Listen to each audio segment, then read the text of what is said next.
occupied. Harry starts to get a bit more hostile, pointing out that everyone else thinks it's a great idea they should try, but Tuvok tells him to stop their opinion. Finally, when Harry is really getting hostile, Tuvok drops the hammer like he's never done before. Shut up, don't question me. Harry gets stripped of your position, you mouthy little twerp. Harry reluctantly and hostilely agrees. This is the second time these two have mixed it up this episode. Oh, not this again. There's Chakotay hard at work, and if you check himself, you'll see that when he's not shooting wood, he's up Batman crime as Batman. Anyway, this scene leads to the disagreement between Chakotay and Janeway. She's unhappy that he's working to make things more holy here. Anyone surprised? Incidentally, I have tried really hard not to make any references to trashy paperback romance novels, but I can't go any further. Here Janeway stands in her lovely spring dress. Here is her male companion with his frilly, open-chested shirt, madly shaping wood for her comfort. The two discussing their future here in the wilderness as he hopes to bring her to accept and build a home here. All she needs to do now is mend his wounded soul with a special price tag on it and stick it on a wire rack. This is the problem with this episode. It's once again about Janeway and Mary Sue. First, we have the Trollopus thing going on down on the planet as she strives to find secure while accepted by the chiseled native. Up on the ship, it's all about how everyone handles this, even after months. I don't remember everyone being this upset for this long when Paris left. I don't remember anyone being this choked up over the many people who died out here this long. Just like in Alliances, when Torres suddenly snapped at anyone who questions the captain, while she herself had done so just the episode before, Jerry Taylor pursues an importance about Janeway that just doesn't fit with what we've actually seen. Remember that this is a person who in the previous episode, Tuvok, executed a member of the crew. Also, recall the best of both worlds in which the card was taken from him and replicated the orders to destroy the ship anyway, except that against our none of the crew tried standing in the way. This is from a crew that knew Picard for far longer than this crew knew Janeway. This story is just way too transparent in its everybody loves Janeway plot. So Janeway tromps into the woods to get some more bugs and has some more interaction with the monkeys. My God, this thing is everywhere. And what's worse is that nothing is going to come from its presence. It's almost as if they had the monkey for the day and just figured they'd get their money's worth out of it. And that's when we signal the arrival of the nothing. Actually, this magic plot storm that blows in is the sole purpose is to destroy all of Janeway's research equipment because Janeway would never give up. Interesting storm, too, since apparently it can cause earthquakes. I particularly like the fact that this storm just beats the crap out of the area so that there's debris everywhere, yet until now the area was pristine. It was coming along and cleaning up before these two showed up. Back on Voyager, Ted comes to see Tuvok, and after a couple minutes, Tuvok decides he'll try that planetary. But there's a big TV trope called unfortunate implications, and that seems to apply here. The only big stuff is the black guy and the Asian guy from beating each other up are white women. Anyway, they make contact with the Indian convoy, and they get put through the Dinar. Holy crap, more continuity! Who has a cure for the disease sitting around in their junk drawer. Back on the planet, Chakotay comments on maybe building a log cabin, as his father felt it important that they knew how. Yes, Chakotay, we've seen the log cabin of your people. It's like 4 bent poles. I'm sure it'll provide you a lot of comfort in the next storm. We come back to Voyager 18, where the impossible has happened, and it's a trap! Oh, God, no. We're back to Janeway and Chakotay. Oh, and he wants to tell an ancient story. This episode is like getting repeatedly headbutted into the groin by a midget in a crisis moment. The story, incidentally, is so obviously made up that Janeway calls him on it.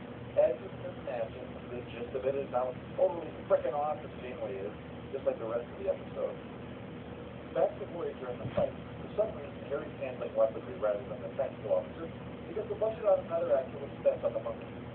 Down in sick bay, the doctor Sonara says that she didn't know it was sick, and that she couldn't give him the cure if they could just leave it over there. But the problem is that this episode you're not allowed to use the shield.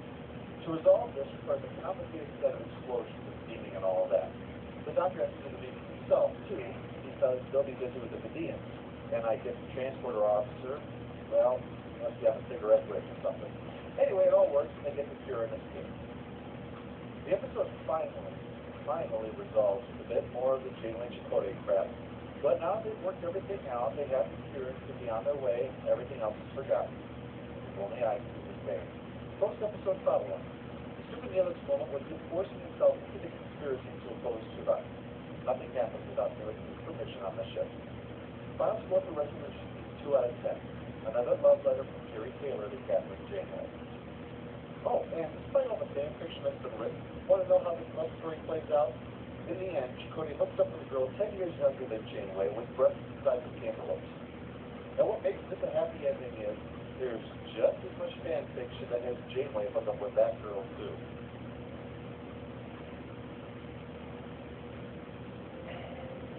I'm afraid.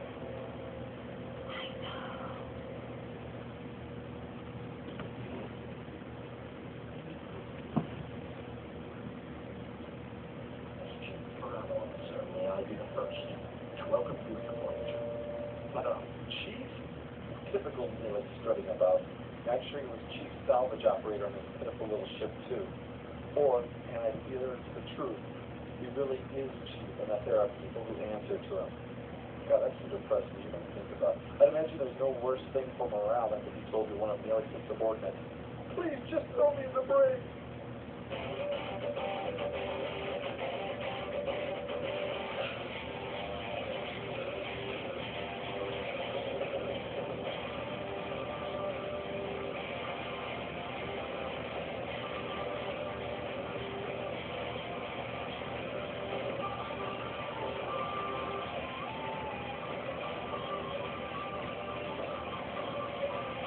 Well, the episode opens up and we see the continuing subplot of Tom versus Chakotay that was present during the Michael Jonas story. Tom comes in claiming that he was late and has bedhead because Ensign Wildman just went into labor. You know, I've heard some whoppers before, but this is probably definitely number 2 on the list. And that's only because the first was taken by my sophomore roommate, who claimed he was late for class because he had been abducted by aliens, who during their experiments on him moved his belly button an inch to the right. But delivering a baby is definitely a close second, since it's so very, very easy to check. Try to take something a little less obvious next time, Tom. Someone was choking. Yeah, someone was choking, and I had to save them. Yeah, that's right. That's it. I'm late because I had to save the life of the choking person. It was Chakotay. Yeah, it was. Shit. There's little time for that, however, and they pick up a distress call from a Vidian ship. The Vidians have been hostile during every single encounter and murdered a member of the crew, so naturally Janeway decides to beam the Vidian on board the sick bay. There's no ship's detected, therefore there's no way this could be a trap. Right, because nobody here has ever fooled you before, idiot. Well, she gets beamed down to sick bay and the doctor gets to work on treating her. It seems she's got an implant on the side of her head, which we know because it has little blinking lights on it. You know, just like pacemakers have. Apparently it's serving as a backup to her memory, but the nerves connected to are dead, so the doctor does the only thing he can do when this happens. And it's a Star Trek episode, suck the personality out and create an artificial body. Hey, now I got a new friend. And that's when we get to the most troubling part of it all. Written by Kenneth Miller, the man who gave us Twisted and Initiation. You may want to turn back now, faithful viewers. This may not be pretty. So the Vidian lady wakes up in her holographic body, and the doctor fills her in on the procedure. Ricardo is fine, of course, but his lines, well, are just like Miller's other treatments of him. He's far more arrogant and obtuse than he usually is. Now, for instance, he doesn't understand that the Vidian Janara might cry with joy rather than sorrow. And if he has frequently shown insight into the human psyche, like in Meld with Suter the psychotic hamster. Adding that to the Miller script, it must teach you about the head and shoulders to everything. Anyway, it turns out Janara is a hematologist, heading back from treating an outbreak of the phage on one of their colonies. It seems that, despite the way it's seen in previous episodes, some Vidians don't have the phage. Which makes you wonder how these people can be so medically advanced and never heard of a little thing called quarantine. I mean, if you're to the point where you're ambushing innocent people and murdering for their organs, maybe it's time to stop and rethink your entire approach, huh? At least maybe adopt a strategy of stay away from each other and occasionally wash your hands. Like so many Voyager things, the more we learn, the dumber the entire premise seems. Anyway, since she's a doctor, our doctor figures she can help with her own treatment. She can't stay a hologram forever because her synaptic patterns will degrade over time if they don't get them out of the pattern buffer. Those are the pattern buffers.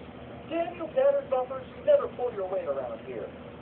The doctor needs to work out a treatment, so it naturally turns to someone who just loves to help the Vidians. Torres. In a rare moment of continuity, he refers to the experiments she'd undergone, which show that Klingons have resistance to the phage. Of course, she's only half Klingon.